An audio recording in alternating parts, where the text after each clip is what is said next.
Hello guys, magandang hapon sa inyo lahat and welcome back to my channel. So dito naman po tayo sa bago kong garden and today mag-official harvest po tayo. Narinig niyo po yan.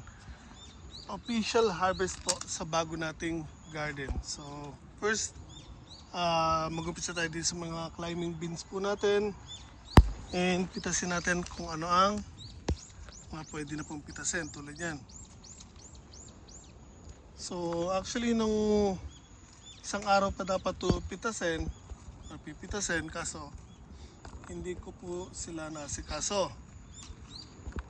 Last week pa actually pwede na ako mamitas dito, kaya nga lang ang dami pong nangyari, wala po tayong oras. So napabayaan ko na sila, yung iba naggulangan na nga, and actually nakapamigay na rin po tayo sa ilang border po dito. So kung makikita niyo po, ayan, meron na rin po mga sobrang laki. So hayaan na lang po natin yan para maging binhi. Hindi na natin pipitasin po yan kasi pag pinitas natin yan, masyado na pong mapait yan pag niluto natin.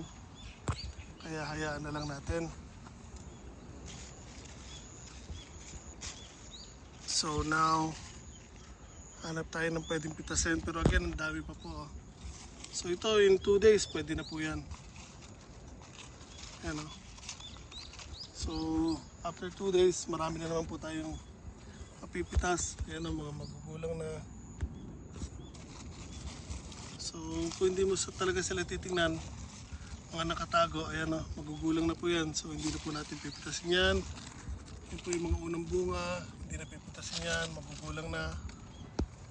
So again, yung mga pwede lang ang pipitasin natin.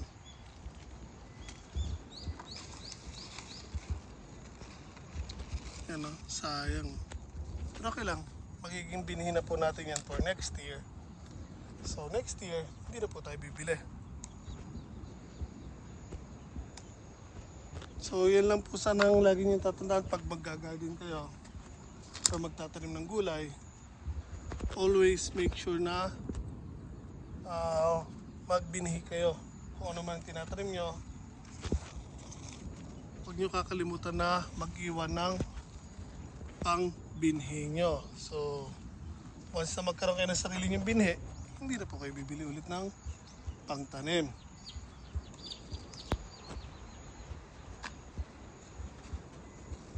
So pwede pa yan. Ito, makalawa na po yan. Hindi naman natin kailangan pitusin lahat. Ang dami ng mga napabayaan.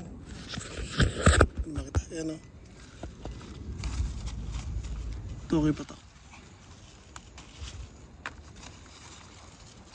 So marami kasi nakatago. So kailangan mo talagang hawiin yung mga dahon para makita yung mga bunga niya. Yan, magugulang na. Sa baba, ang dami o.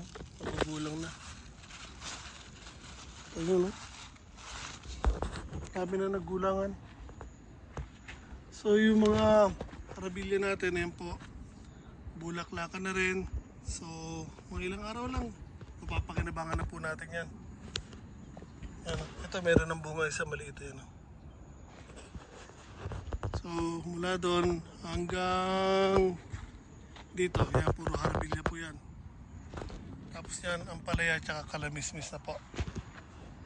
So balik tayo sa pagpipitas. Hindi ko pa nga pala naayos yung balag ko, yun, nakahawi pa. So tulad ng sinabi ko, ang dami po nangyari. So naging emotionally ewan ko, medyo hindi pa po ako maayos. Medyo and actually lahat yung mga, ang dami kong ginagawa na napatigil. Hindi pinagliban ko muna.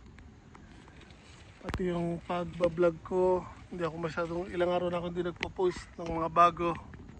Kung ano man yung nakikita lumalabas, mga luma po yun or dati na, or pre-uploaded na lumalabas lang sa mga araw na sinet ko. So yan, hindi ako makapag-focus ngayon Gusto ko kasing umuwi ng Pinas kaso hindi naman pwede. Sa August po kasi ako uwi. Pamilya ko. Okay, nako. So yun, balik tayo dito sa sinasabi ko. Sa ginagawa natin. Yan. Ang isipan ko po ay lumilipad punto sa actually. Kahit sa trabaho. Tutulala ako. Buti na lang sanay na yung katawan ko. Kusang kumikilos pero yung isipan ko lumilipad. Kaya medyo delikado.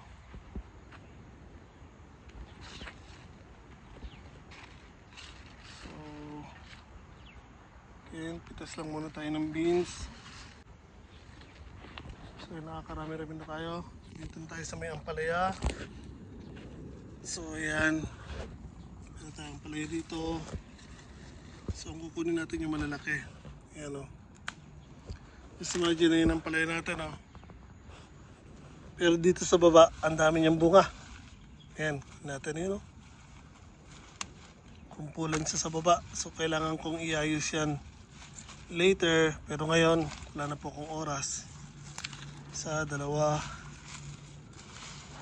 Meron pa dito, tatlo. Yan, nakita pa ako sa likod. Ayun. Ito, pwede pa nating iwanan yan. Siguro mga bukas or sa makalawap natin pipitasin. So, tulad din sinabi ko yun na nakalundo po yung agapangan ko. Hindi ko pa naiayos. Ito, may isang malaki ang palaya. Kukunin natin. Sa baba, yan o. Meron na rin.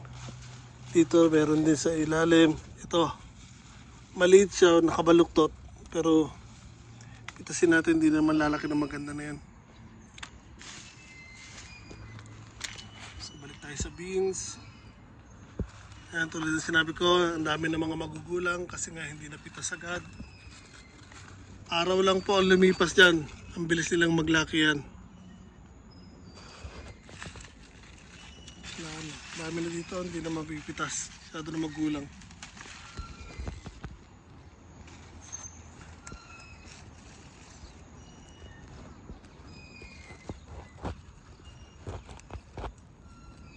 Ito, alanganin na po kasi ano. Pwede pa naman niya kung tutuusin, kaya nga medyo may pait na siya ng konti kasi yung buto niya medyo malaki na. So kung okay lang sa inyo may konting pait, wala mo pong problema yun. Pero, ay, nabali yung isa, maliit pa sana.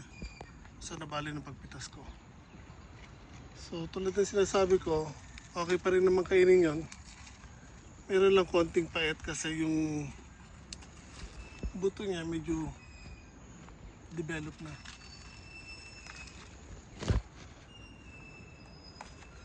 Dami sa taas.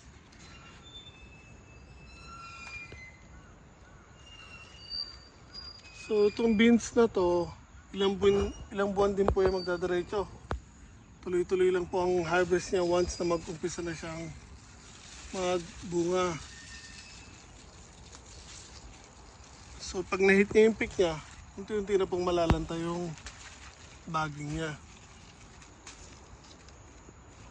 Sa ngayon, July pa lang naman, kung gugustuhin kong maghabol pa ng second na crop nito, kaya ko pa naman. Kung makikita niyo po kasi, ito yung isang tanim ko, yung puno niya o yung halaman. Nandito. So, yung in between ng dalawang halaman, ito may gap. So kung gusto ko maghabol pa ng second crop, pwede ko magpula dito ng panibagong seeds para dito sila lalaki. Ano, kami allowance yung mga yan eh. If ever na gusto nyo mag second crop, pwedeng gawin. Kaya dahil maluwag yung garden natin dito, nilagyan ko ng space. If ever nga na gusto ko sana mag second crop after pag patapos na yung una natin tanim. So ito, mayroong apply ulit dito. Pitasin natin. Ito, meron din sa taas. Ayan. Meron din sa baba. Ito pa. Laki nito. Ayan. So kailangan lang talagang tingnan. So dito na tayo sa pinaka huling beans. Check lang natin yung pwede pang pitasin.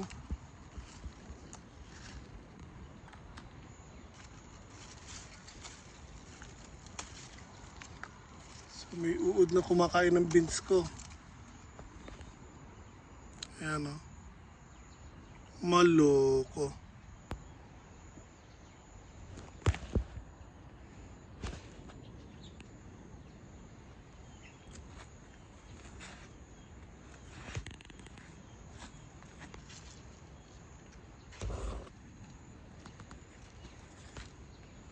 So, okay na yun sa beans. So far yun po muna harvest natin. So now, ito naman tayo sa sitaw. Meron na rin po pitasin sa sitaw. So, una, yan. 1, 2 tayo sa sitaw. Unahin muna natin sa linya na to bago tayo papasok sa loob.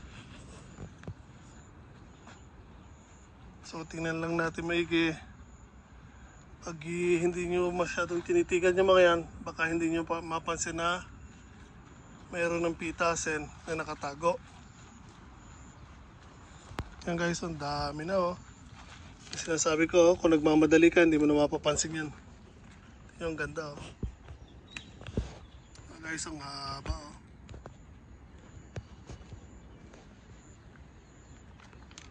Meron na tayong 3 piraso. So yan, mga araw na lang po pagitan yan guys. Sunod-sunod na rin po ang magiging pagpitas natin sa mga sitaw natin. So most likely next week mag-i-start na po ako magpa-order ng mga sitaw. Tatawagan ko or kukontakin ko na yung mga regular customers ko para sabihin sa kanila na meron na ulit na sitaw.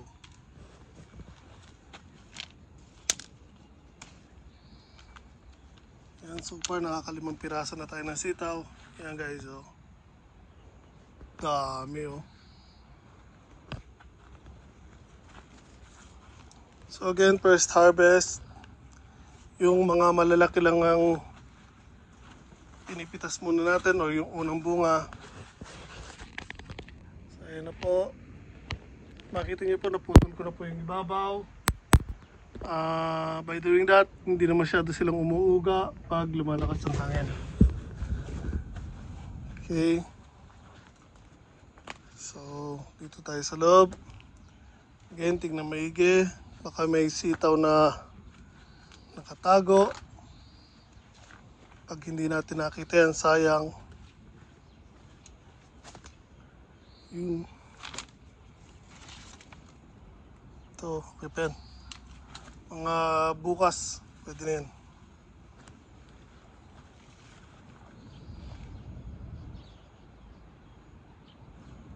Minsan di mo kasi mahalata pag makapal na masyado yung mga dahon, no? Tsaka yung baging nila.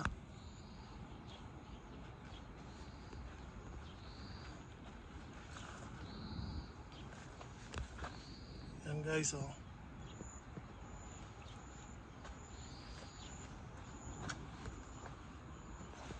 Yung mga tago sa likod. Kaya naman hindi mo makikita oh. Hindi mo talaga tititigan oh. Katago. So ito sa isang stem niya merong 4. Ito 3.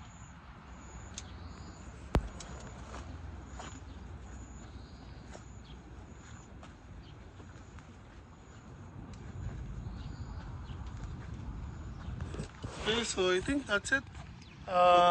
Again, ito po napipitas natin. Meron tayo dito talbusan ng kamote. Pero hindi pa natin kailangan ng kamote. So, hindi muna. Ito yung mga mais natin. Mga ilang araw pa po yan. Pwede na po. Inaantay lang natin mangitim yung buhok niya. Yung kangkong ngayon po, nagkapala na po ulit. So, if ever na kailangan tayo ng kangkong, pwede na mag-harvest ng kangkong ulit. So nakapag-harvest na po ako dyan. Ginawa natin adobo. Ayun po yung kamote. Ang kapal na po. Yung melon. Ayan guys, ang daming bunga. Ayan o. So hindi sila ganong kalakihan. Pero yan po, may mga bunga po pati doon.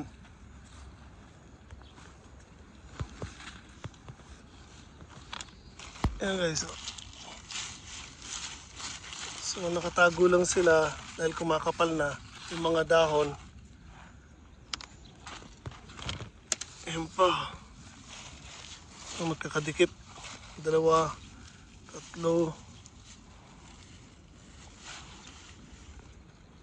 Pati doon mayroon na rin isa. Ipapakita nga pala ko sa inyo yung pakwan dito guys.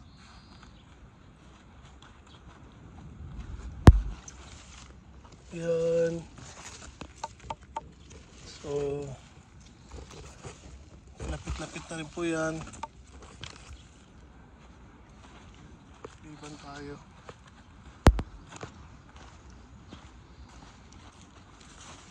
Yan guys, yung sili natin ng kapalo.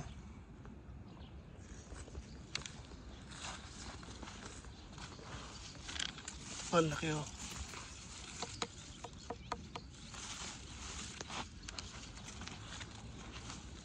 Meron pa dito. Ang kalabasa natin, ang dami din bunga ng kalabasa. Ayan o. So hinayaan ko lang lumago sila. Nakatago din yung mga kalabasa. Once na malantay yung mga baging nila at dahon, doon natin i-harvest ang kalabasa.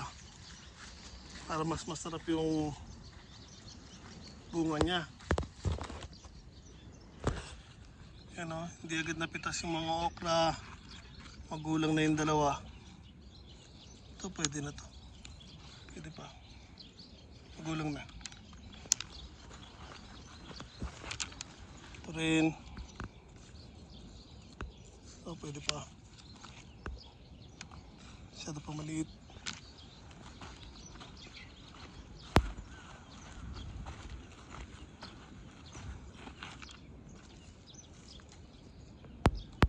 Oh, pwede pa. So ayan. Kamatis natin. May hinog na po. Pero again, hindi ko kukunin yung mga kamatis dito. Bibigay natin sa kaibigan natin hapon dito. So, ito yung second ng row ng mais. Guys, may papakita ko sa inyo. Gulat ako pagdating ko kanina dito. Sabi ko, ano kaya yun? Nakita ko dito sa maisang ko. So, yan po yung bunga ng mais ko. Ganda, taba. So, pag kinapa natin, sigurado tayo may laman. Ito yung katabi niya, medyo maliit pa, pero may laman na rin. At ayun sa likod. Pero ang papakita ko sa inyo, yung sa baba niya. Ayan guys, oh. Yan nangyari dito sa mais ko. Kita niyo ba? Ayan, oh. Nagulat ko, ano ka ako yan? Nung una nakita ko parang may puti. Malayo kasi doon ako nakatayo kanina. Nakita ko parang may puti ka ako. Yung nalapitan ko, ayan po. Tapos meron pa isa doon. Ayan, oh, medyo maliit sa baba pa lang. Kaganon din. Tapos, nakita kong para kakong medyo kakaiba na yung itsura niya kasi parang pumuputok yung mais. So nakita ko kanina ito, mais na yan. Sabi ko parang lobo naman siya masyado. So nilapitan ko, hinawakan ko, parang iba yung shape niya. So nung binuka ko, ayan po. Ayan ang tumambad sa akin nung ibinuka ko yung balat. So, ganyan nangyari sa ibang mais ko guys. Hindi ko alam kung bakit. Ito most likely ganun din. Oh, nabi na eh. Ayan oh. Ay, mo. Ang ganda nung katabi niya oh. Pero yung gilid niya. Ayan oh. Ano ba yan? So yung side niya nagkaganon. Sayang. So hindi ko pa tinitingnan lahat actually, pero tsak maraming ganyan na nangyari sa mais natin. Yung patatas gusto kong i-harvest ngayon. Wala pa siyang 3 months pero uulan kasi ng ilang araw na sunod-sunod simula bukas. So kapag hindi ko agad hinarvest to, may possibility na mabulok po sila or sibulan agad. So again, 2 months mahigit pa lang yung mga patatas, pero kung makikita nyo naglalantahan na po. So pwede na nating harvest yan kung tutuusin. Kasi wala akong dalang stand, kaya dadalawang isip ako. Naantay ko lang yung misis ko para sundin ako. So, try natin. Mag-harvest kahit ilan lang. Patong ko itong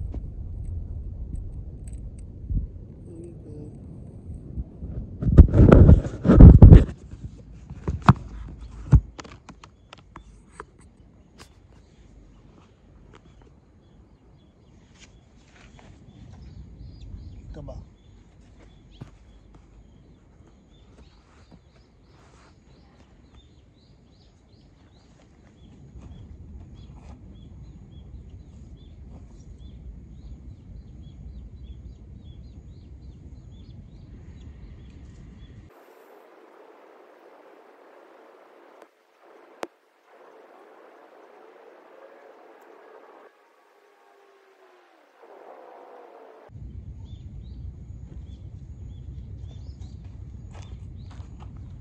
Okay guys, so ito po yung nakuha natin sa isang puno ng patatas. So ilagay ko lang sa basket.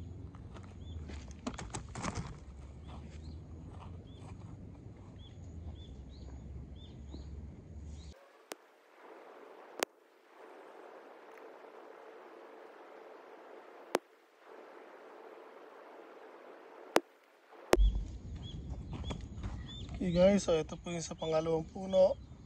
And papakita ko sa inyo yung nasabi ko pag medyo nag-alanganin na yung pag nag-aalanganin yung patatas. Ayan po, sisibulan na po ng panibago. So ito medyo nabulok na. So may sibol na rin. Pwede nating itanam ulit yan. So magsisibulan yan at mapapakinabangan natin ulit.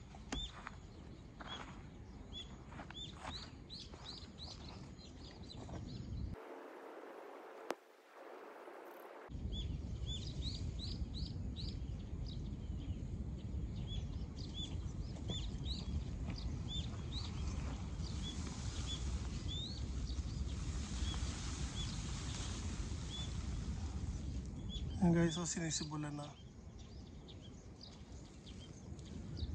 Laki oh. So yan, wala mong problema yan. Tatanggalin lang natin yung sibol. So okay pa rin po yan.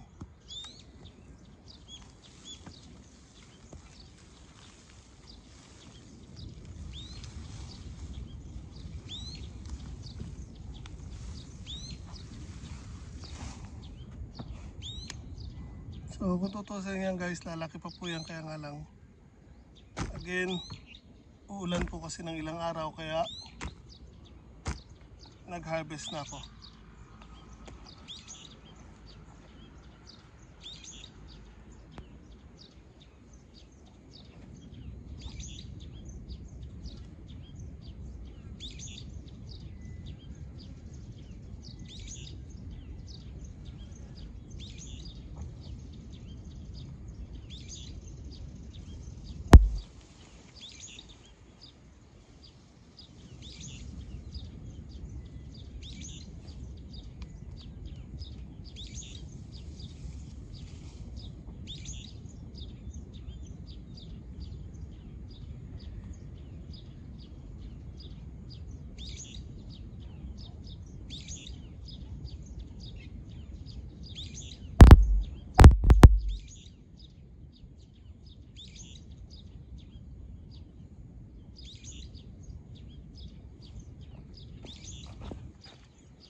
So guys, kanina ibang variety yung patatas na pahaba.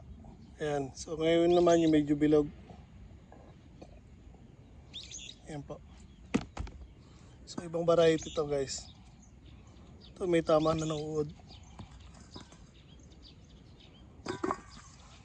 Ayan o.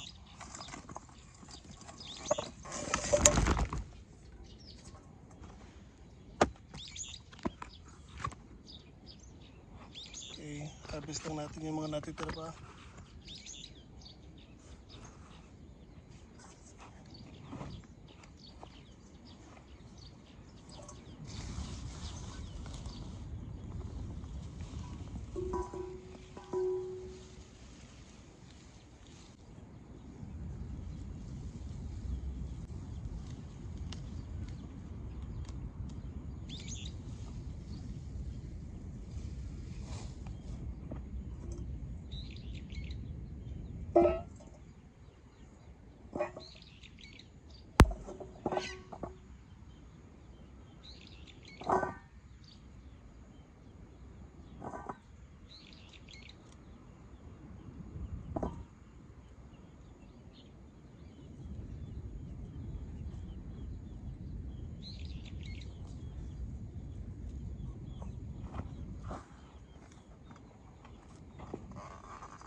Okay.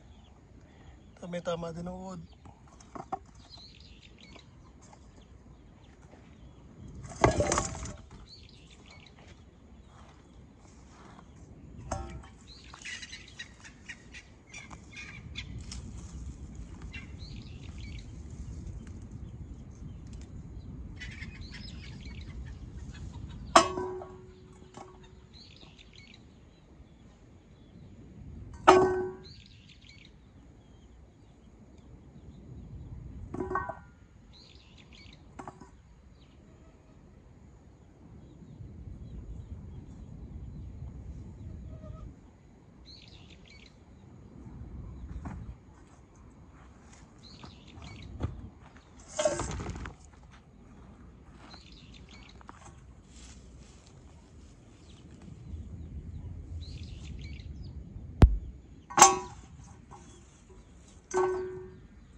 Guys, so pasensya na.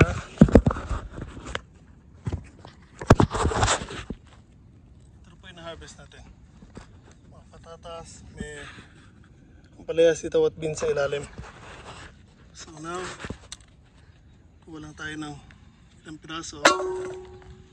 Pabibigay natin. So yung mga borders dito, bibigyan natin.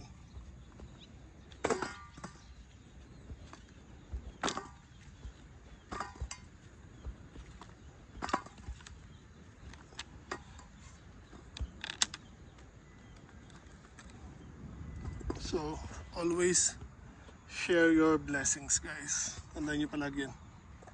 Hindi po masamang magbahagi ng kung ano man natatanggap niyo sa buhay.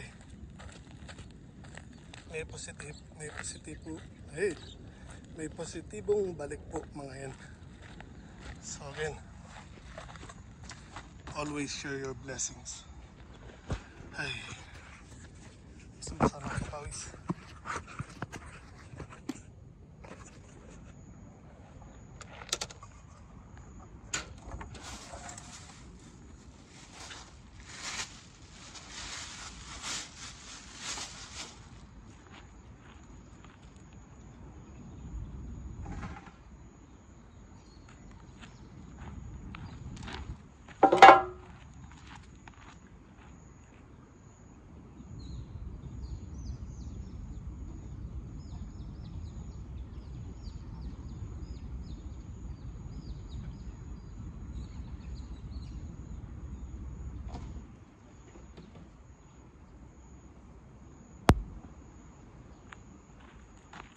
Chang.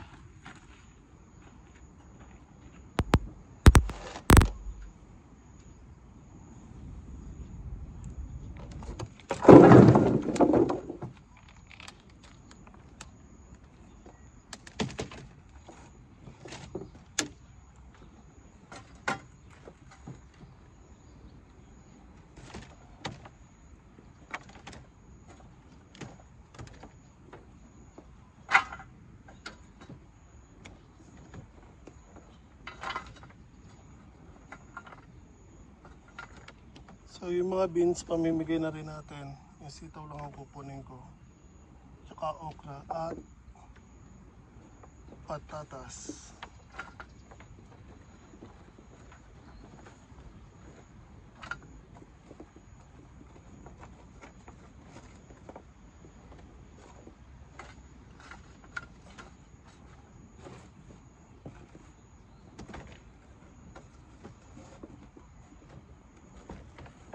So ang pamimigay natin ay patatas at beans.